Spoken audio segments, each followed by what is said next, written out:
Hey, welcome everybody to another edition of What's It Like? I'm Jay Liebenguth, your host. Thank you so much for stopping by. We've got a good one for you today. Good friend of mine from Kansas City, actually by way of Sugar Creek, Missouri. Yes, sir. Marco Rennick is here with us to talk about, a bunch of things. He's a good friend. Thanks for coming all the way up to Omaha. Thanks, Jay. It's great to be in Omaha.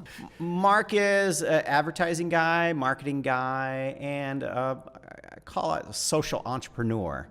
Tell us what that means to you. Well, I think we're in a world where we need to look at how we build sustainable systems and how do we keep our society going and build a society that works for everybody and blend capitalism and nonprofits and for-profits and government and really provide solutions and programs and things that work for everyone to build a stronger world. So you started off working in a bank. I did start off working in a bank. That's not an accusation. That's just a fact. Right. I was terrible at math, so they wouldn't let me count money anymore.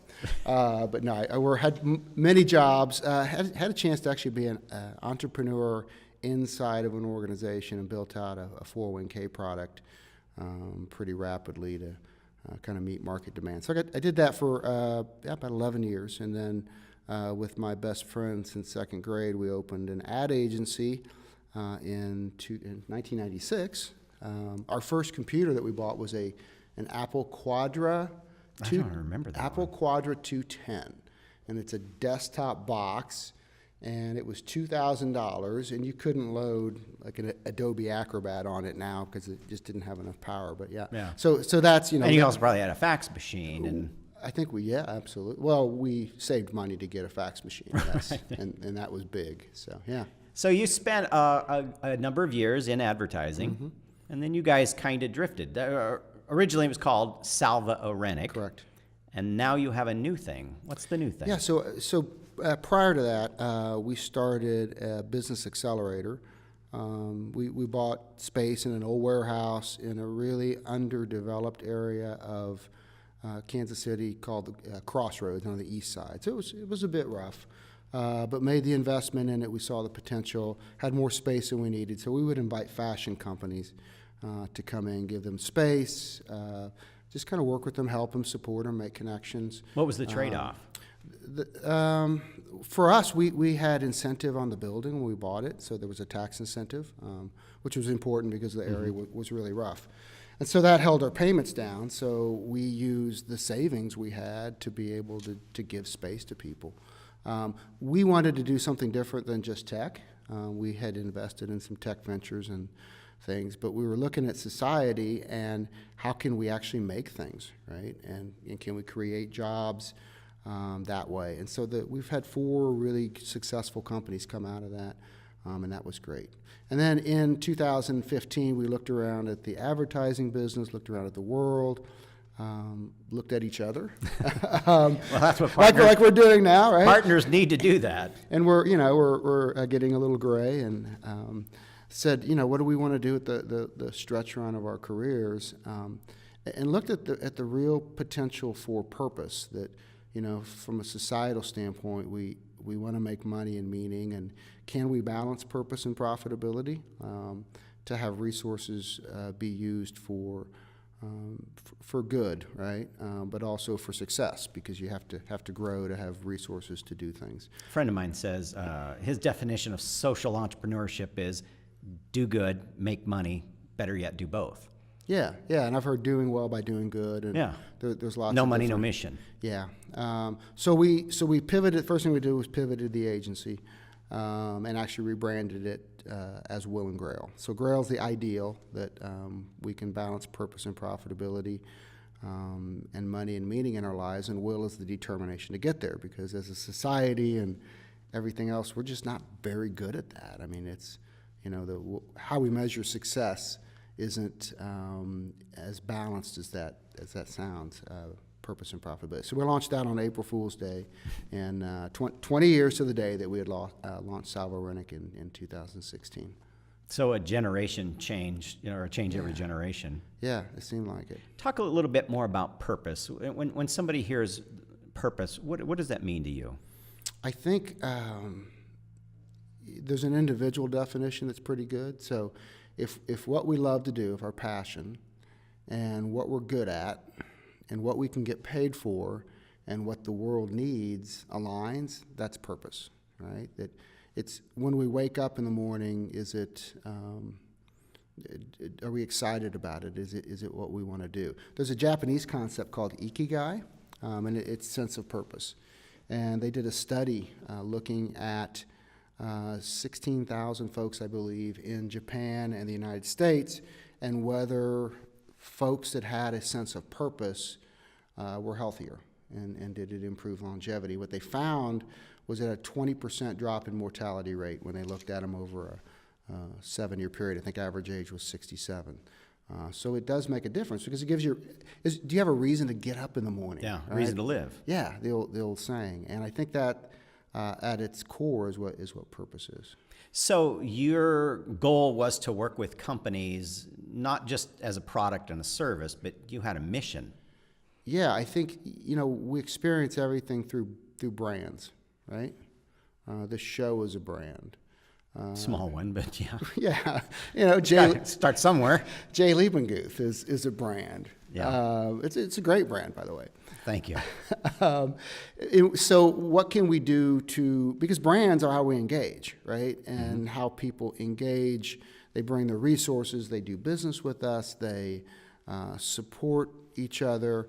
So we made it the core of what we do. So we look at, from a marketing standpoint, helping somebody define, align, amplify, and optimize a sense of purpose through their brands, in their story, talking about what they do.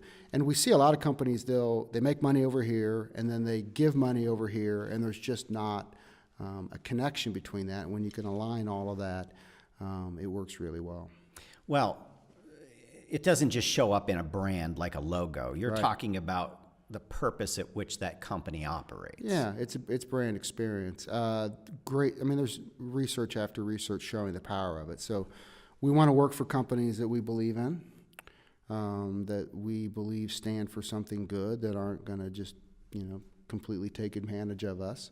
We want to do business with those types of companies. We want our companies to take good care of the environment and use their resources to try to build up the world in a better way.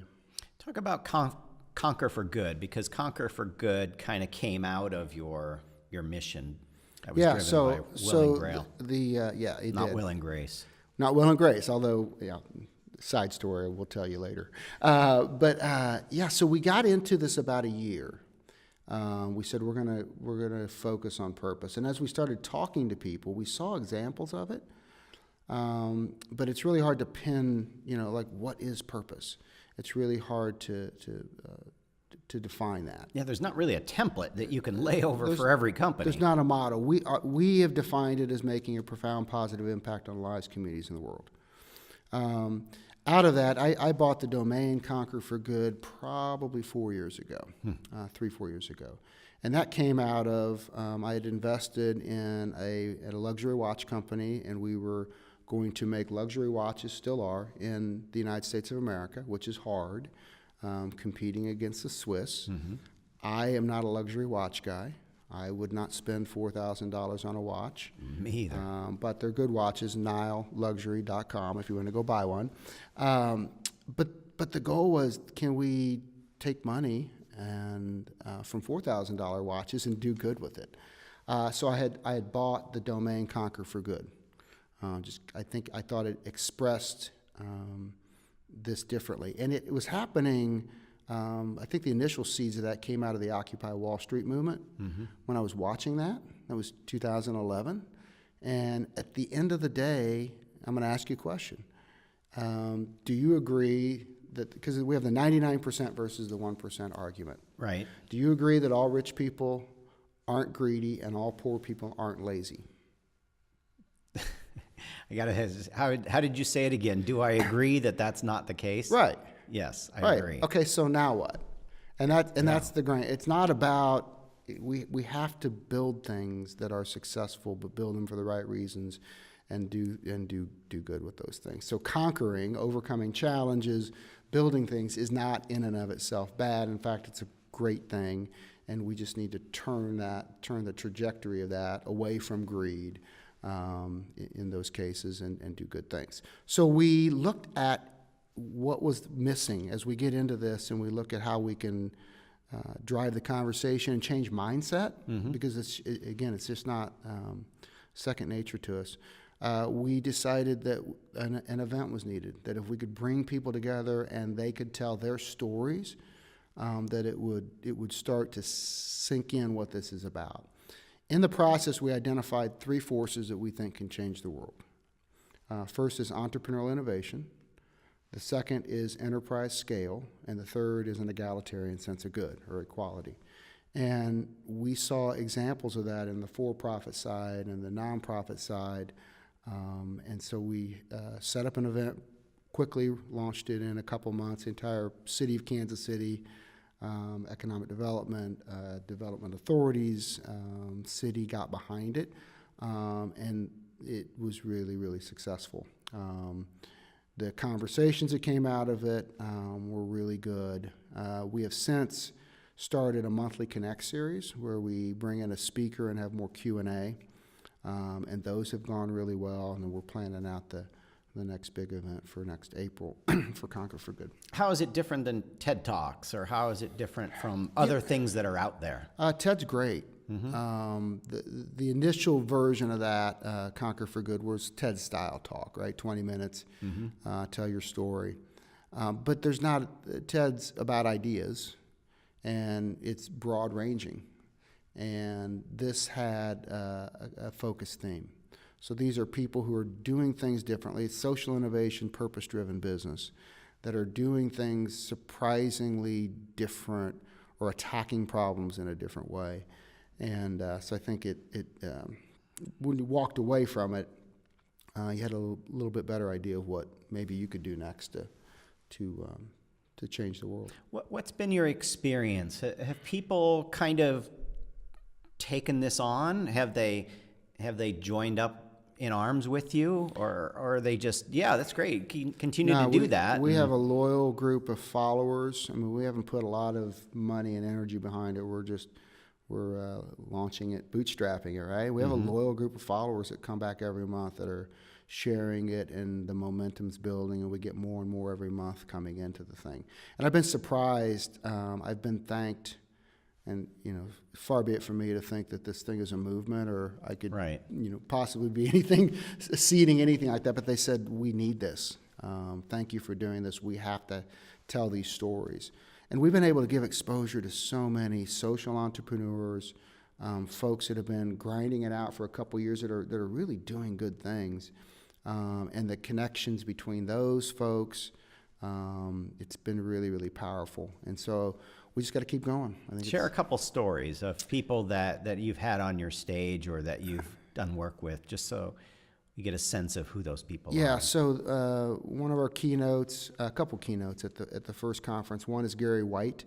He runs a nonprofit, water.org, based out of Kansas City. That's the one he partnered with Matt Damon. Yeah, Matt Damon, the actor guy, Matt Damon. The actor guy. And so Gary started, he was a civil engineer, and he started water.org because he became aware of the water crisis and what that meant for global health. Bad water kills more people than anything in the world. The entire city of San Francisco is wiped out every year because of bad water. Right. So he raised some money in a church basement and did a project. Went into a very impoverished area of the world and did a project. And then he slowly started to build it. Once he knew the technology and how to get it done in countries, he set up a credit intermediary called Water Credit, and they certify microfinance institutions, and the microfinance institutions make loans at a very low cost to the villages, and they're able to put the well systems in. So they got their own skin in the game, but they're able to access the capital that allows them to. Yes, absolutely. And now he's set up an equity fund, which is a bond fund, so it's not philanthropy. It's an actual investment People are fund. investing in it. Yeah, to feed through water credit, to do that. So, I mean, obstacles, right? The first obstacle is how do we get a well in, right? Yeah. Second obstacle is how do we raise money to do more wells? And then you, through the process, you do that. Another one was Jonathan Arnold, who is building the world's largest passive house certified structure in Kansas City called Second and Delaware. Jonathan had the technology, just couldn't get developers to pick up on it. So he decided to start his own development company. Berkshire Hathaway is part of the financing for that. Thank you, Warren. Yeah. And so, yeah, just really, and you don't know those stories. There are people in Omaha that are doing amazing things and, you know, shows like this are highlighting it. And I think we have to just keep telling those stories. Well, I think that's important. We've talked about what your structure is and how you do it. You know, I want to get into why you do it. What is it that, at this point in your life, makes you believe that you should be doing something for good rather than to sock as much as you can into your 401k? You know, I've always believed that, you know, we exist to do good. Grew up in Catholic schools, had a good spiritual foundation. Grew up in a, you know, 2-bedroom house with 5 kids, and we had love and we had everything we needed. And I think that it's our obligation to use our gifts and our talents to be the best that we can be, right? And continue to learn and grow and evolve, but then also to use that to make the world better in some form or fashion. Through the mid part of my years, we started volunteer programs to help provide competitive soccer and basketball and programs like that for kids that couldn't afford it, because there's a big gap in, you know, richer suburbs versus some of the outer ring urban areas. So I've been involved in nonprofit boards and all that all along. So it's not been a complete shift. I think it's, you know, we have time, talent, and treasure. Mm-hmm. And some of us have more of others, you know, and as we go through life, that just ebbs and flows. But if we can always look at how we can every day make an impact that's bigger than ourselves, I think, one, we're happier, and two, I think, you know, we might actually have a chance at saving the world. Yeah. What would that take? I don't mean saving the world, but I mean, what is your outcome? What is the get? So for Conquer for Good, it is to carry that into other cities, and if we can be a catalyst for intentional change and strike conversation and just keep modeling and learning from this and putting the pieces together. There's gaps in social entrepreneurship. For example, we are getting ready to make Conquer for Good a nonprofit because we can get some foundation grants and things like that. Right. You know, it's a few $1,000s to set up a nonprofit, right? I meet a lot of these young social entrepreneurs. A young man I'm mentoring, he is sleeping on his buddy's couch, paying $100 a month, passionately out there creating a platform to connect volunteers and nonprofits, and going in doing empathy training in schools and teaching kids how to give of their time. And he's doing it just out of the love of his heart, and those are sacrifices that need to be made. So how can we help folks like that, you know, with the resources they need to go? Because he's going to be successful. He's at the stage now where he's, through entrepreneurial innovation, has created something that's worthwhile. Now he has to scale it to have the impact. Do you feel like, especially because of your spiritual upbringing and sense of family and everything, that you are beholden to try and help people, that it's part of who you have to be? Yeah, I think so. I think I start feeling really lost if I don't. I mean, I think any of us, if we get too far inside of our own heads, and that is our reality. Yeah. I think it's a lonely place, and I think that when you give to someone and when you can see that you've made an impact, call it karma, call it whatever flavor of religion, but it's all based on service. It's all based on the connectedness to our fellow man. And I think when we honor that calling, that we're more whole in terms of who we should be. Was that a conversation with your business partner and your life partner, or were those conversations that were tough to have, or did you find that those folks were right in line with the way you They're thought? two different people. Take them separately then. No, I mean, Dan, my business partner, same. We grew up going to school together, and so that's always been there. My wife, same way.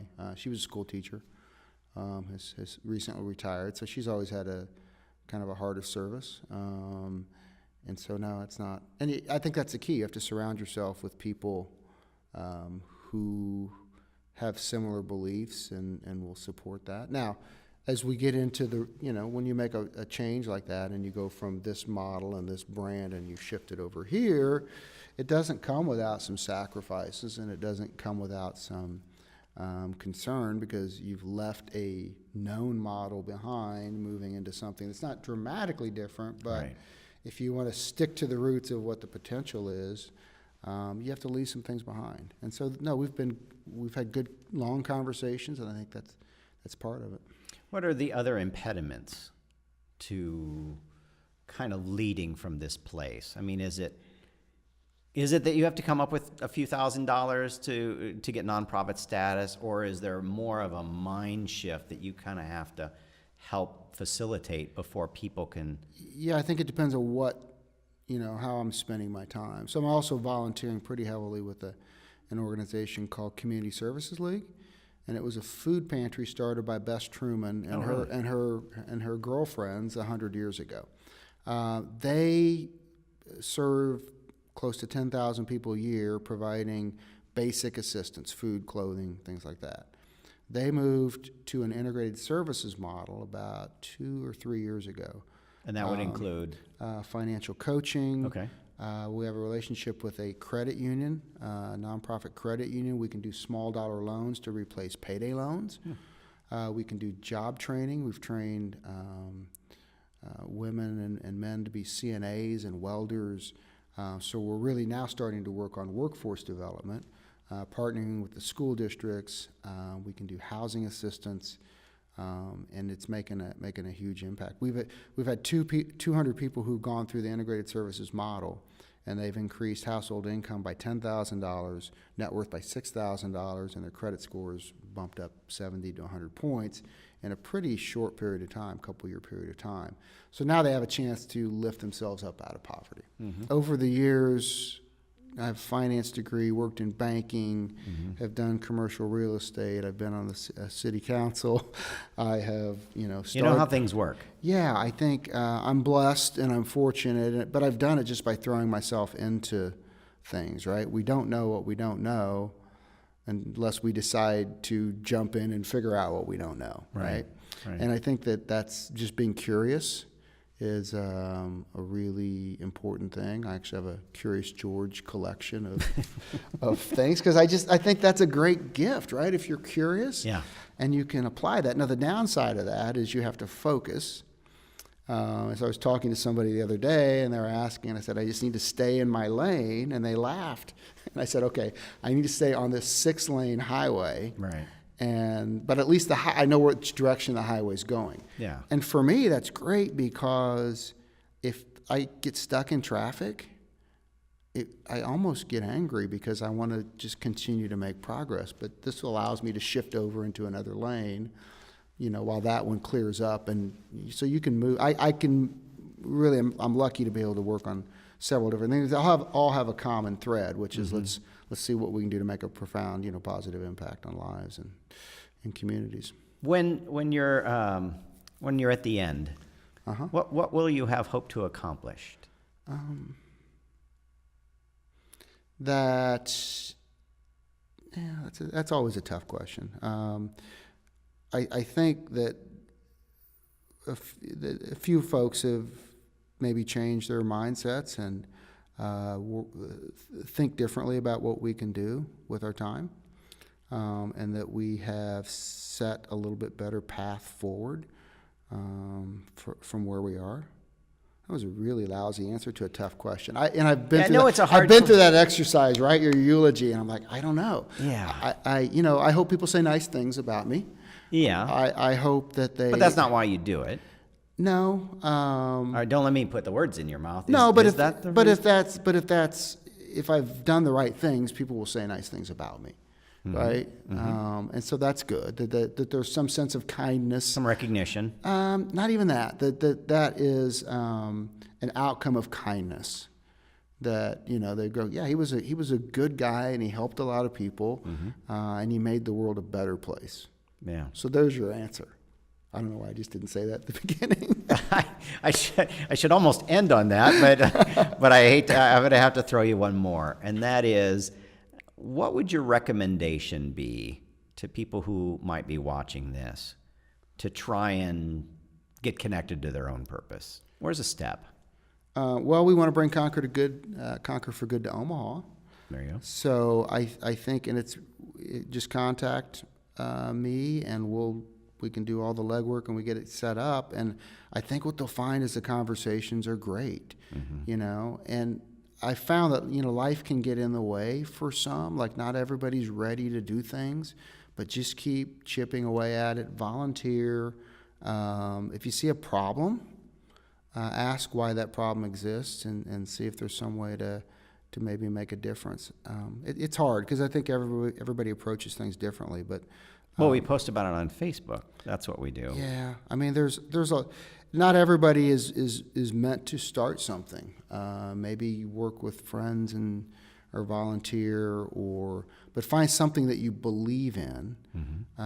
For me, social change and innovation. I like the complexity. I like solving problems, and I also think we just need to keep digging deeper and trying, and not settling for political rancor. And we're not going to outshout ourselves. Short-term gains. Yeah, we're not going to outshout yeah. ourselves to something. So we just got to keep working at it. Marco Rennick, thank you so much for sharing your time with us and telling us what's it like. Thanks, Jay.